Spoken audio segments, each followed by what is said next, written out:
Hey friends! Hey guys, it is our third episode of Sunday Money Talk. And so tonight we are going to be talking about the interest rate method versus a snowball debt repayment method.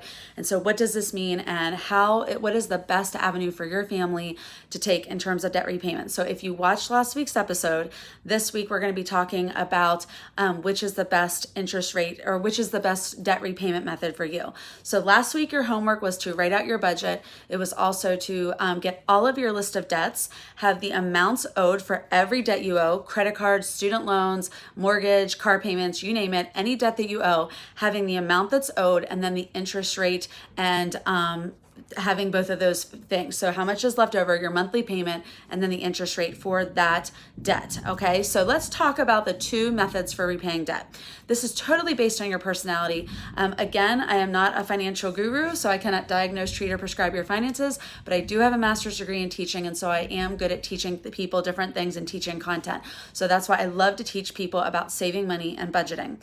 So the number one thing that you need to know about these two different methods are that they are based mostly on your personality type for the most success. So you're going to pick the type of repayment method that works best for you.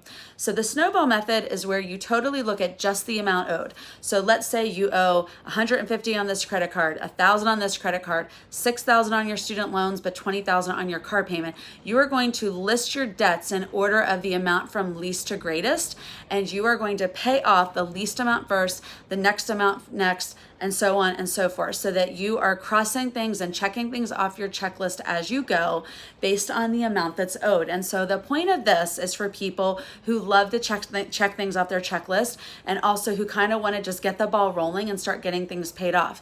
This is a great method for those like me who have a short attention span, who don't always stick with things real long, but feel like they need to see results quickly to stick with something. Okay, so it's kind of like the weight loss method where, I do better if I just kind of start losing weight really fast. I'm going to stick with it better than if I maybe eat a little bit less healthy, but yet lose it slower. That's not going to work for me because I want to see like results right away, right?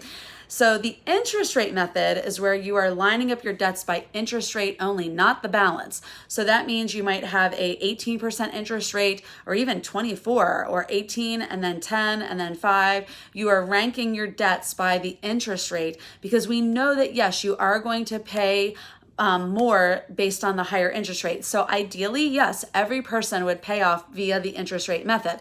The problem with that is that let's say your 25% interest rate has a $6,000 balance, but your 10% interest rate has a $150 balance. Sometimes it just feels better to check off that list and pay off that lower amount first. So you have to know your personality best. If you are somebody that does not stick with things very frequently and you're kind of fly by the seat of your pants, chasing glitter kind of thing, this may not be the best way for you to pay off debt. So that's why you've got to know yourself. And this is a total personal choice. I'm not here to recommend any certain one way for you. I'm just here to educate you on the two different types and what they mean. So for me personally, I love the snowball method. It's what I've always used in terms of debt repayment because it just helps me see that, okay, I'm getting this paid off, I'm getting this paid off, and it helps you reach your financial goals faster.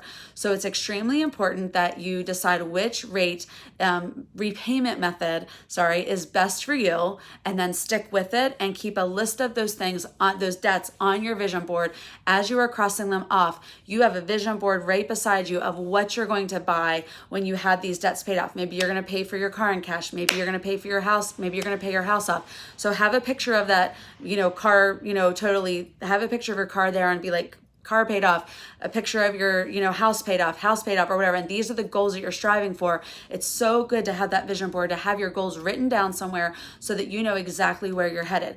It's one of those things where if you don't write your goals down in a year, you're going to see 90% less likelihood of change than if you wrote your goals down somewhere. Statistics say that you see 90% more change when you write an actual goal down. So if you want to lose weight, if you want to pay off your debt, if you want to, find a new job in a year. Writing those goals down in some kind of goal book or some kind of gratitude journal is extremely important to be able to reach that goal in the end. And so that's one of the things that I love to do is I love to write my goals down. And I do reach a lot of my goals when I write them down. I'm not going to lie. So it's extremely important for all of us to write those goals down. So if you have a budgeting book, write it down in your budgeting book, put it on your vision board, put it in your actual budget, write it to the side and put it in different colors so that you can keep that goal in the forefront of your mind at all times. So I want you to check back with us next week. We're going to have another Sunday Money Talk every Sunday, 8 p.m. Eastern Standard Time, live on our Debt Free Spending Facebook page. So make sure you're tuning in each week to Debt Free Spending Facebook page. Check out the blog at debtfreespending.com. All of our social media icons are at the top. We love to have you check in with us every Sunday, 8 p.m. Eastern Time for accountability, sticking to your budget, and meeting your financial goals. So guys, we're under 7 minutes again, episode number 3, keeping these short and sweet and to the point. Check back next week. We're going to be talking all things finance every Sunday, 8 p.m. Eastern Time. And we'll make sure we put it over here on YouTube as well. And like I said, if you didn't check out episode number 1, find out how I paid for my beach trip for free. Last week we did budgeting 101, and this week we did the snowball versus the interest rate repayment methods. So love you guys. See you soon. See you on Sunday. Have a great week. Bye.